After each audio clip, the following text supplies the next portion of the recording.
Satu perikop, satu hari. 1 Korintus pasal yang ke-7, ayat 1 sampai ayat yang ke-16, tentang perkawinan. Dan sekarang tentang hal-hal yang kamu tuliskan kepadaku, adalah baik bagi laki-laki kalau ia tidak kawin. Tetapi mengingat bahaya percabulan, baiklah setiap laki-laki mempunyai istrinya sendiri, dan setiap perempuan mempunyai suaminya sendiri. Hendaklah suami memenuhi kewajibannya terhadap istrinya, demikian pula istri terhadap suaminya. Istri tidak berkuasa atas tubuhnya sendiri, tetapi suaminya. Demikian pula suami tidak berkuasa atas tubuhnya sendiri, tetapi istrinya. Janganlah kamu saling menjauhi, kecuali dengan persetujuan bersama untuk sementara waktu, supaya kamu mendapat kesempatan untuk berdoa. Sesudah itu hendaklah kamu kembali hidup bersama-sama, supaya iblis jangan menggodai kamu, karena kamu tidak tahan bertarak. Hal ini kukatakan kepadamu sebagai kelonggaran, bukan sebagai perintah. Namun demikian, alangkah baiknya kalau semua orang seperti aku. Tetapi setiap orang menerima dari Allah karunia-Nya yang khas, yang seorang karunia ini, yang lain karunia itu. Tetapi kepada orang-orang yang tidak kawin dan kepada janda-janda aku anjurkan, supaya baiklah mereka tinggal dalam keadaan seperti aku. Tetapi kalau mereka tidak dapat menguasai diri, baiklah mereka kawin, sebab lebih baik kawin daripada hangus karena hawa nafsu. Kepada orang-orang yang telah kawin, aku, tidak, bukan aku, tetapi Tuhan, perintahkan supaya seorang istri tidak boleh menceraikan suaminya. Dan jikalau ia bercerai, ia harus tetap hidup tanpa suami atau berdamai dengan suaminya. Dan seorang suami tidak boleh menceraikan istrinya. Kepada orang-orang lain aku, bukan Tuhan, katakan, kalau ada seorang saudara beristrikan seorang yang tidak beriman, dan perempuan itu mau hidup bersama-sama dengan dia, janganlah saudara itu menceraikan dia. Dan kalau ada seorang istri bersuamikan seorang yang tidak beriman, dan laki-laki itu mau hidup bersama-sama dengan dia, janganlah ia menceraikan laki-laki itu. Karena suami yang tidak beriman itu dikuduskan oleh istrinya, dan istri yang tidak beriman itu dikuduskan oleh suaminya. Andai kata tidak demikian, niscaya anak-anakmu adalah anak cemar, tetapi sekarang mereka adalah anak-anak kudus. Tetapi kalau orang yang tidak beriman itu mau bercerai, biarlah ia bercerai. Dalam hal yang demikian, saudara atau saudari tidak terikat. Tetapi Allah memanggil kamu untuk hidup dalam damai sejahtera. Sebab bagaimanakah engkau mengetahui, hai istri, apakah engkau tidak akan menyelamatkan suamimu? Atau bagaimanakah engkau mengetahui, hai suami, apakah engkau tidak akan menyelamatkan istrimu? Saudaraku yang dikasihi oleh Tuhan Yesus Kristus, di dalam bagian firman Tuhan ini berbicara tentang perkawinan. Ada dua hal yang Paulus tekankan di sini. Pertama yaitu tentang hidup membujang, kemudian tentang perkawinan. Nah, Bapak Ibu, yang pertama kita lihat tentang hidup membujang. Dalam ayat yang pertama, Paulus katakan bahwa adalah baik bagi laki-laki kalau ia tidak kawin.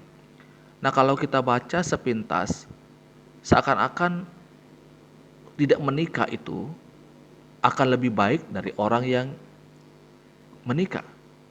Tetapi sesungguhnya Bapak Ibu, kalimat Paulus ini muncul karena ada konsep yang keliru yang dianut oleh jemaat di Korintus pada waktu itu.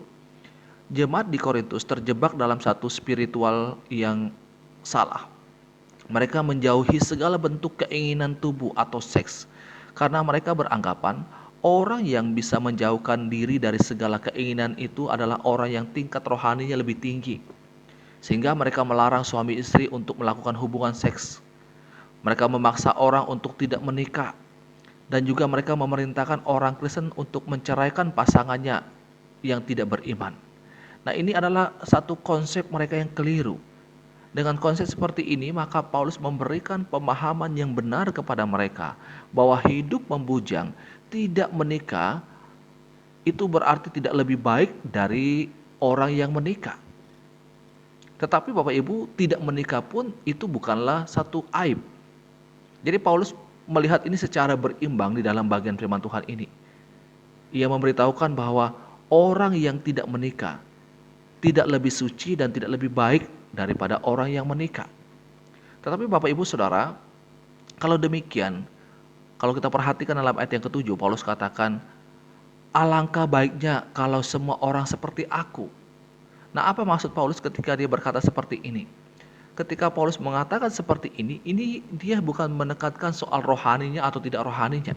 Tetapi ini berbicara tentang soal efektivitas dalam pelayanan.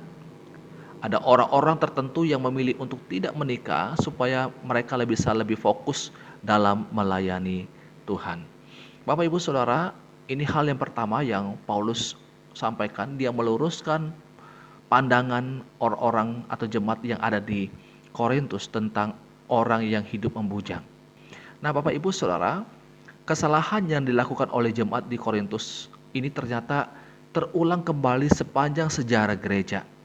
Nah, sekalipun dengan bentuk dan motivasi yang agak berbeda. Pada masa awal tradisi kebiaraan, banyak orang Kristen sengaja menyiksa diri mereka dengan cara membuat diri mereka lapar, haus, menderita, menyendiri dari semua orang, dan lain sebagainya. Bahkan mereka hidup selibat menjadi pilihan bagi mereka karena dianggap sebagai salah satu bukti kerohanian lebih tinggi dari orang lain. Nah, Bapak Ibu, di zaman modern ini juga masih bisa melihat kita bisa melihat sisa-sisa pemikiran yang seperti ini, walaupun bentuknya tidak se ekstrim dulu. Nah, Bapak Ibu, keengganan orang Kristen membicarakan seks secara detail sesuai dengan firman Tuhan, ini menyiratkan bahwa seks masih dipandang sebagai sesuatu yang tabu atau sesuatu yang tidak ada hubungannya dengan hal-hal yang rohani. Nah, Bapak Ibu Saudara, ini hal yang pertama yang disampaikan oleh Paulus tentang hidup membujang. Kemudian bagi orang yang menikah. Nah, Bapak Ibu Saudara, kemudian Paulus memberikan nasihat supaya suami dan istri saling memenuhi kebutuhannya. Kita bisa perhatikan itu dalam ayat yang ketiga. Hendaklah suami memenuhi kewajibannya terhadap istrinya, demikian pula istri terhadap suaminya. Istri tidak berkuasa atas tubuhnya sendiri, tetapi suaminya, demikian pula suami tidak berkuasa atas tubuhnya sendiri, tetapi istrinya. Nah, ini Paulus menyampaikan bahwa ketika orang sudah menikah, maka ada satu kewajiban untuk saling memenuhi kebutuhan satu dengan yang lainnya. Ada kewajiban suami dan istri saling memenuhi kebutuhan. Dan kalau kita lihat dalam konteks ini berbicara tentang seks, maka suami dan istri harus memahami, harus saling memenuhi kebutuhan pasangan masing-masing. Tidak boleh egois, tidak boleh hanya mau menang sendiri, tetapi juga harus mementingkan kepentingan atau kebutuhan dari pasangan ketika kita berbicara mengenai seks. Bapak Ibu Saudara yang dikasihi oleh Tuhan Yesus Kristus, dan bahkan Paulus menganjurkan di sini di dalam ayat yang kelima, janganlah kamu saling menjauhi kecuali dengan persetujuan bersama untuk sementara waktu, bukan dalam jangka waktu yang lama, supaya kamu mendapat kesempatan untuk berdoa.